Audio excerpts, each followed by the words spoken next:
ఈరోజు మనతో దేవుడు మాట్లాడే మాట గలతీలకు రాసిన పత్రిక 5వ అధ్యాయము 13వ వచనము. సహోదరులారా, మీరు స్వతంత్రులుగా ఉండుటకు పిలువబడితిరి.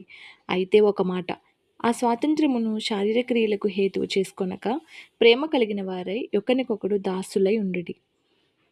ధర్మశాస్త్రమంతయు నిన్ను వలె నీ పొరుగువానిని ప్రేమించుము అని ఒక్క మాటలో సంపూర్ణమై ఉన్నది.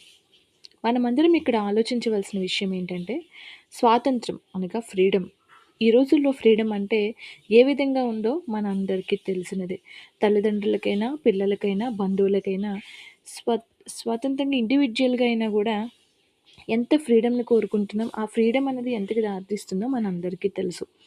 అయితే దేవుడు ఏం చెప్తున్నాడంటే, స్వాతంత్రమును శారీరక క్రియలకు హేతువు చేసుకొనక అన్నాడు. అంటే మన శరీరానికి సంబంధించిన అది నేత్రాశ అయినా, శరీరాశ అయినా, నోటి ద్వారా అయినా, పాపము ద్వారా అయినా ప్రతీదీ కూడా శరీరంలోనికే వస్తది.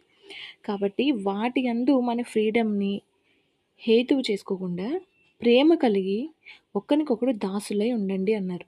దాసులంటే సర్వెంట్‌లాగా ఉండండి అని కాదు. ఒకరికొకరు ప్రేమ కలిగి మనకెవరికైనా ప్రేమ ఉంటే వాళ్ళకి మనం ఏ విధంగా చేసి పెడతాం?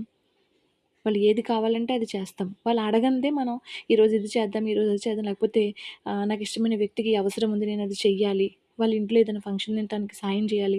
తనకేమైనా సాయం కావాలితే నేను చెయ్యాలి అని చాలా మనలో మనకే బోలెడన్ని మనం చాలా ఆలోచిస్తామనమాట. అంటే దానర్థం వాళ్ళకి సర్వెంట్స్ కాదు, వాళ్ళకి దాసులై ఉన్నామని కాదు. ప్రేమ కలిగి ఒకరికొకరు ఉండండి అని దేవుడు చెప్తున్నాడు.